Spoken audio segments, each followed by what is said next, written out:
Uphiko oluphenya amacala akhethekile i-SIU ludalule ukuthi iningi inkohlakalo nokukhwabanisa okwenzeka emnyangweni wasekhaya.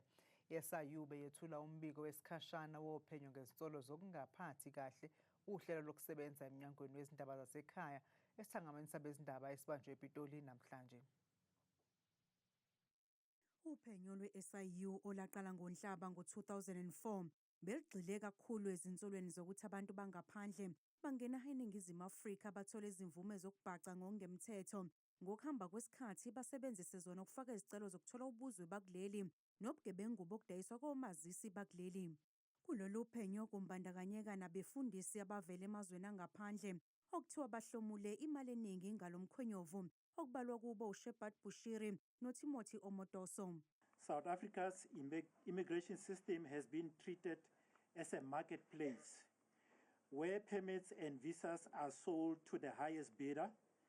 Officials entrusted with safeguarding the integrity of the Department of Home Affairs, instead of turning their position into a profit-making scheme, while external actors, including Prophet Shepard Bushiri, Mr. Mpofu, and a Nigerian rapper, which is Prince Obioma, exploited influence, fabricated documentation, and manipulated systems weaknesses to secure permanent residence out of the system.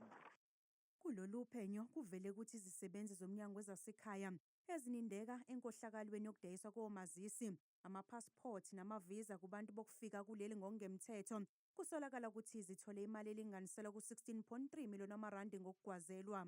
Umnyango wezasekhaya uthi iziningi izisebenzi esezixoshiwe emsebenzini nezisamisiwe ebeziqhuba umshikashiko wokudayiswa komazisi zisebenzisana nesigebengu.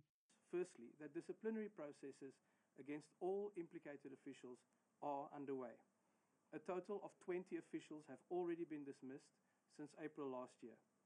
I will also be requesting the Director General to write to the Department of Public Service and Administration, as well as the Department of Cooperative Governance and Traditional Affairs, to ensure that these former employees are flagged and that they are not re-employed elsewhere in the state while they undergo the criminal proceedings that the SIU has mentioned. Uphenyo luthole nokuthi izinhlelo ezithile zokulawulwa kwemingcele zisengcupheni ngenxa yezisebenzi ezithinteka enkohlakalweni.